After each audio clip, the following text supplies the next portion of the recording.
જી, ખાસ કરીને જોવા જઈએ તો મીડિયાના માધ્યમથી અમને માલુમ પડેલ હતું કે સમરસ હોસ્ટેલમાં અખાદ્ય ખોરાક જે છે પીરસવામાં આવ્યો છે। આ ઉપરાંત અમુક વિદ્યાર્થી નેતાઓ દ્વારા જે છે હલ્લાબોલની કાર્યવાહી કરવામાં આવી હતી। અનુસંધાને અમારી ફૂડની ટીમને મેં તાત્કાલિક સૂચના આપીને ત્યાં ઇન્સ્પેક્શન માટે મોકલેલા હતા। અમારા ફૂડ સેફ્ટી ઓફિસર દ્વારા ત્યાં સ્થળ ઉપર જઈને ઇન્સ્પેક્શન કરવામાં આવ્યું છે।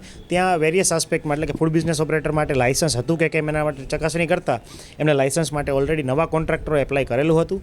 આ ઉપરાંત જોવા જઈએ તો હાઇજીન મેન્ટેનન્સ માટેની સૂચના જે છે આપવામાં આવી છે।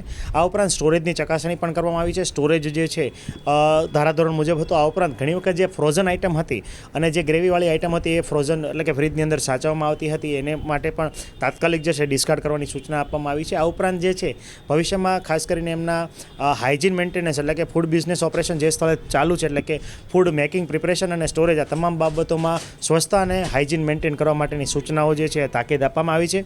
આ ઉપરાંત અમારી ફૂડ સેફ્ટી ઓફિસર દ્વારા સર્વેલન્સ સેમ્પલ પણ હવે અમુક આઇટમોના જે છે લેવામાં આવ્યા છે। એનું રિઝલ્ટ આવે આપણે સર્વેલન્સનું રિઝલ્ટ જો નેગેટિવ આવશે તો આગળ ઉપર કાર્યવાહી જે છે એ કરવામાં આવશે। આ ઉપરાંત સાથે સાથે આ બાબત જોયા પછી અમારી ટીમ જે ઓલરેડી આંગણવાડીમાં જે મિલ વિતરણ થાય છે ઉપરાંત મિડ ડે મિલ જે છે એનું સમયાંતરે ઇન્સ્પેક્શન કરે છે। તો અમારી ટીમને જે સમરસ અથવા સરકારી જે હોસ્ટેલ હોય ત્યાં પણ ઇન્સ્પેક્શન અને ફૂડની ક્વોલિટી બાબતે વારંવાર ઇન્સ્પેક્શન કરવાની સૂચનાઓ પણ અમારા તરફથી આપવામાં આવી છે।